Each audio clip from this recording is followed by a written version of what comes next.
This is a difficult Passover for a lot of people. If you haven't been grocery shopping lately, you'll notice that prices are unusually expensive this year, part of what's going on in the greater economy. If they're gouging us year-round at Passover, they're going to double gouge us. I say this because I've received a few requests this year for help to afford the basics of Pesach from families in need. Ma'ot chitin is an important part of the way that we commemorate Pesach. Ma'ot chitin is a way to ensure that nobody is hungry, that everybody can keep Passover in a proper and dignified way. So I want to encourage those who have the ability to please be generous with this year's Ma'ot Chitin campaign, given the number of requests that I've received and the number of families that need help. Going back to a difficult time in our history, 80 years ago, at the height of the final solution, with the sounds of tank rounds and gunfire around them, the last remaining Jews of Warsaw huddled together in bunkers under their besieged ghetto to live their final hours as proud Jews. 80 years ago.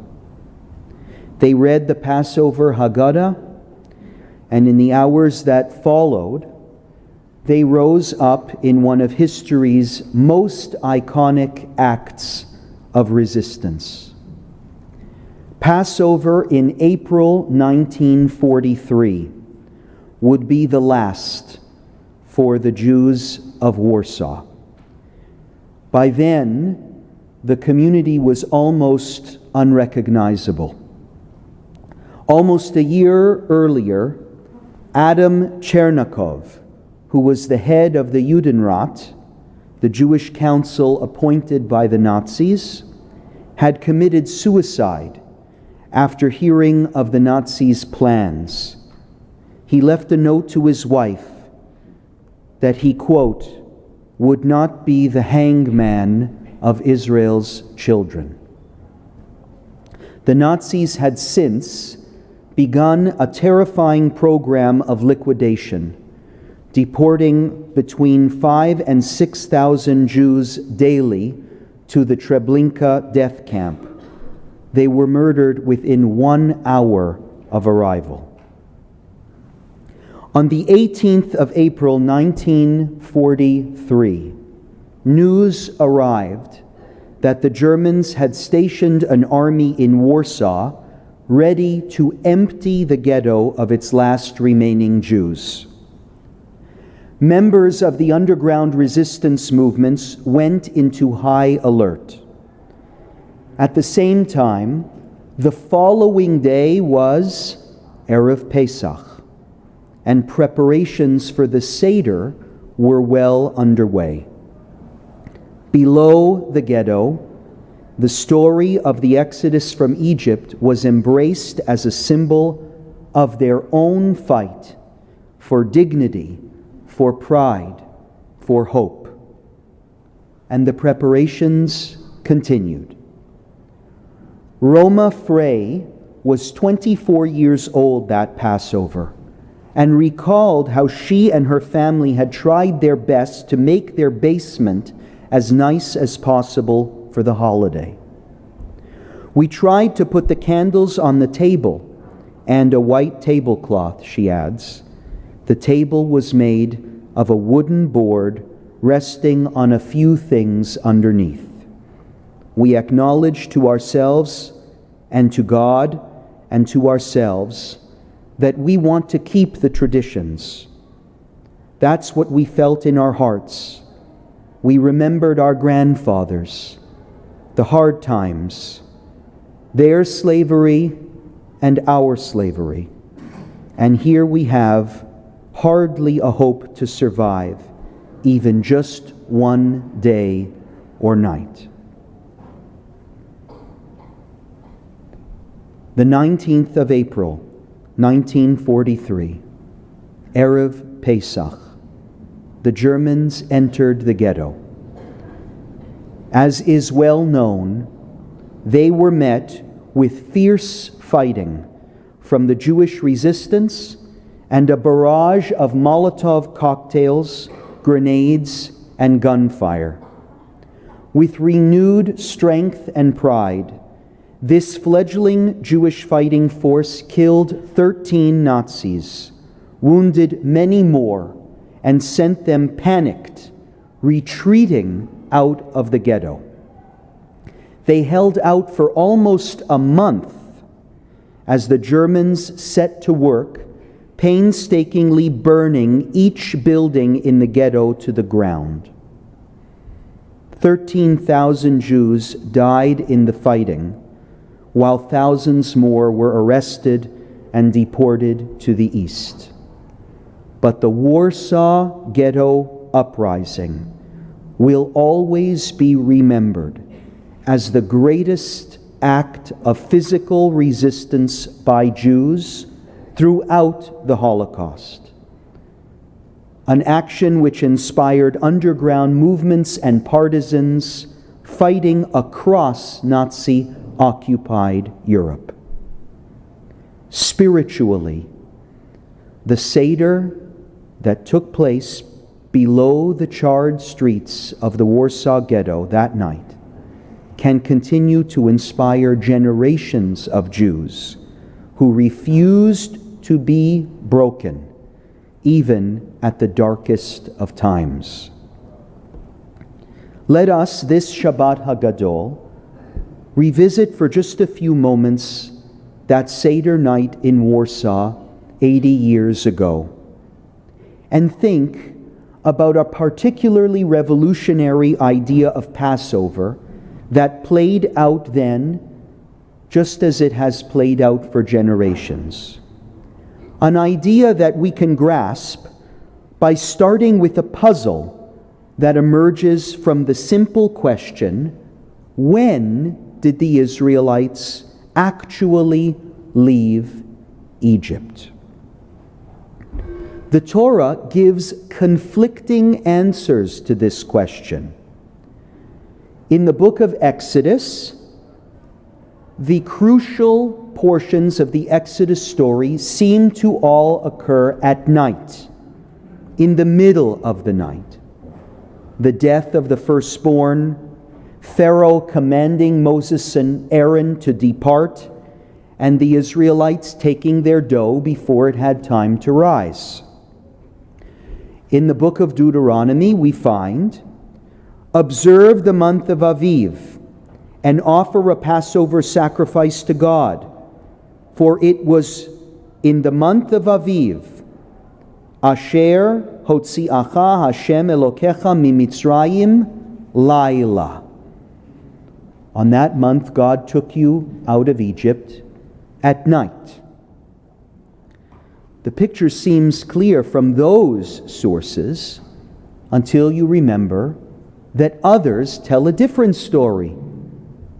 In the same chapter that discusses the nighttime exodus, we find instructions that the Pesach sacrifice slaughtered that evening in Egypt could not be left until the morning, making it sound as if the ritual took all night.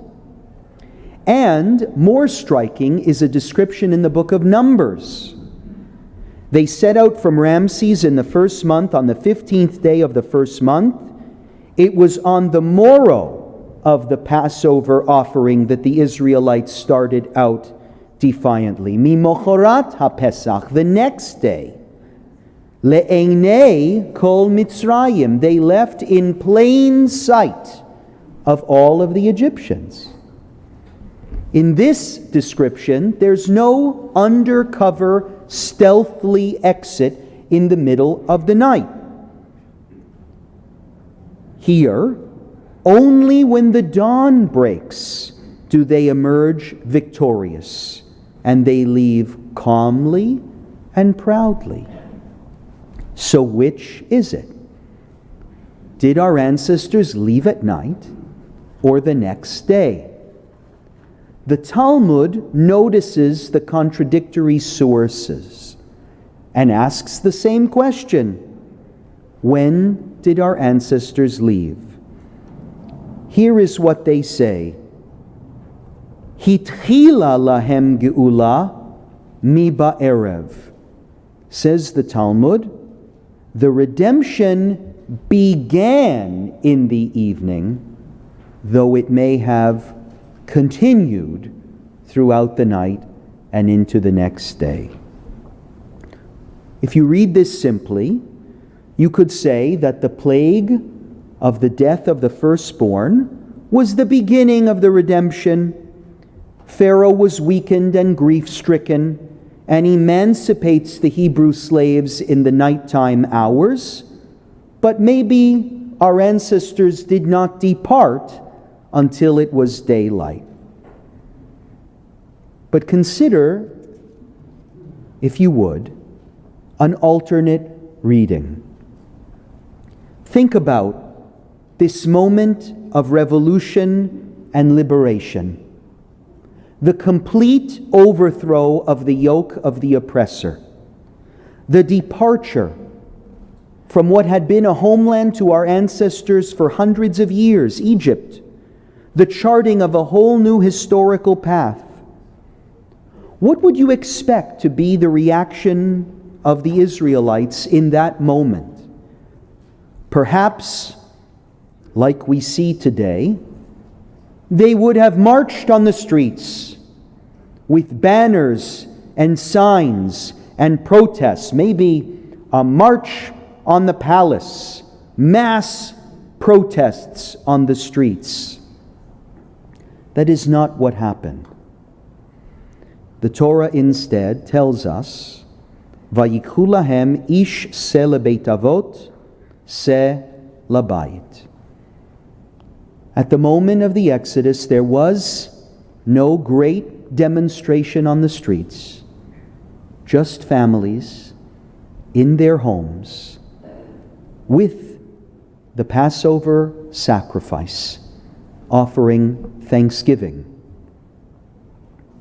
What if the rabbinic claim that the Exodus began at night was not about the plague of the firstborn, the waning of Egyptian power, Pharaoh's insistence that the Jews leave? What if it was about none of that, but about something else that changes that night?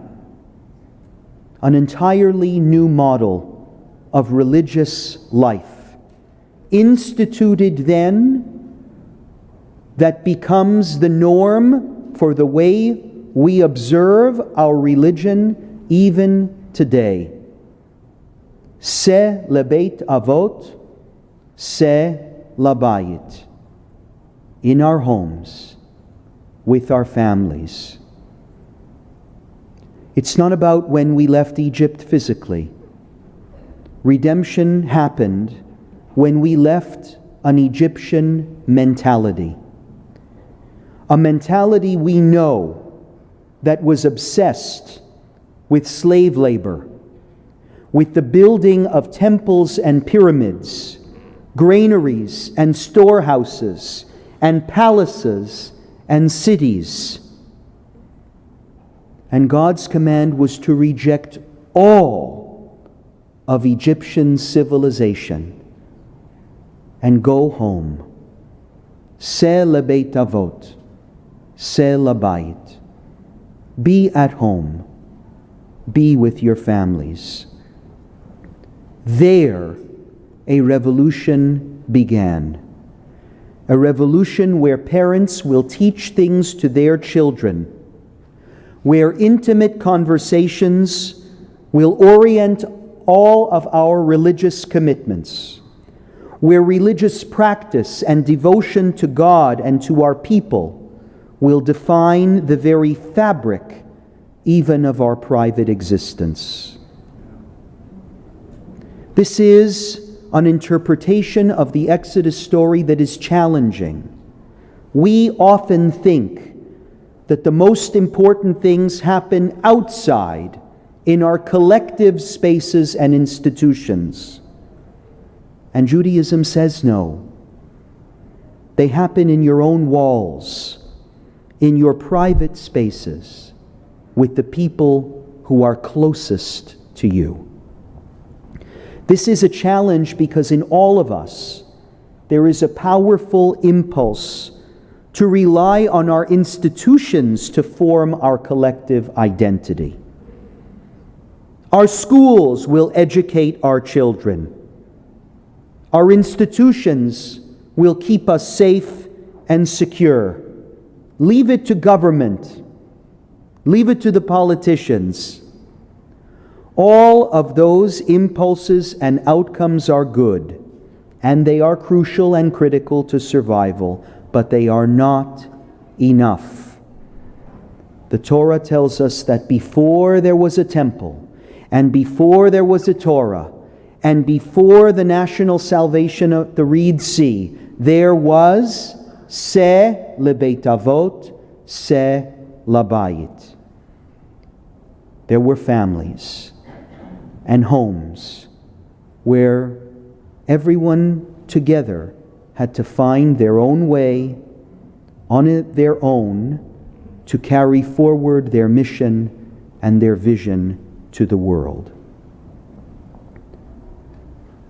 If you didn't experience some of this challenge during the pandemic, you may have been living in Antarctica where there was no pandemic, because during the pandemic, starkly, in those times of isolation, I remember even with my own children looking at my wife when all the schools were shut down, when we felt totally isolated, when we didn't know what the future would hold, looking at each other and saying, what do we do now?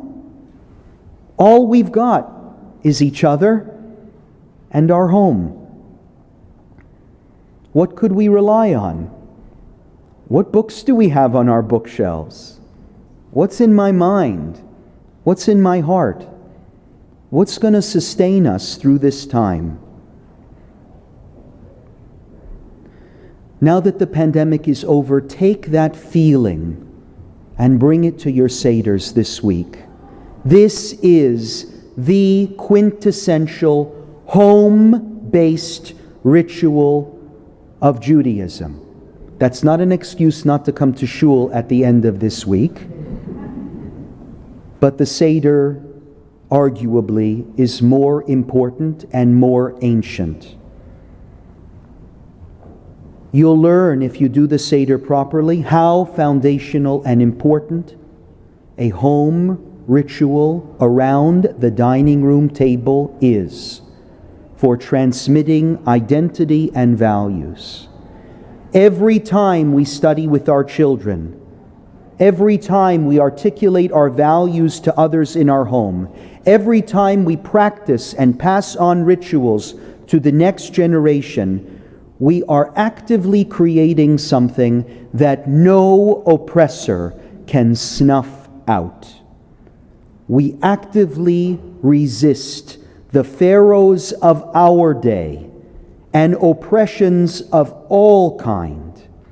We are continuing a revolution that began in Egypt so many years ago. Ultimately, the Nazis did liquidate the Warsaw Ghetto in the spring of 1943. But the indescribable loss of these thousands of men and women and children is not the only legacy left behind.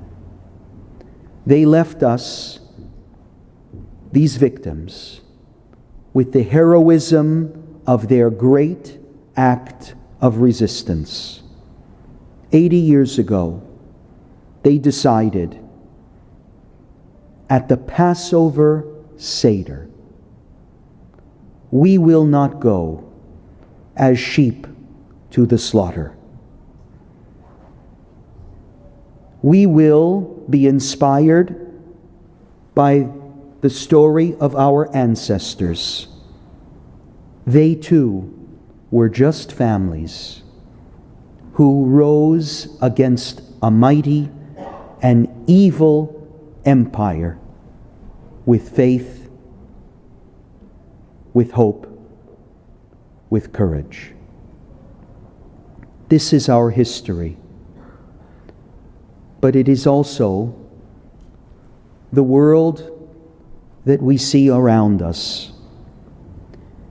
The struggles in Ukraine, the struggles in Israel and elsewhere. Oppressors still exist, and the world needs redemption more than ever. Remember, around your tables, that centuries ago, 80 years ago, and today too, redemption begins Sela Bayit, Sela Beit Avot, in your homes, with your families, in the evening. Not at the time when our bodies physically depart, but when our minds realize that it is we and no one else who must take responsibility for living out our faith and for educating our children to do so after us. It may then take a few hours to leave Egypt, or it can take many months or even years. Such is rebuilding. But I submit, at the time when our minds depart from the mentality of Egyptian slavery, our destiny has already been secured. Chag Sameach, Chag Kasher v'Sameach, and Shabbat Shalom.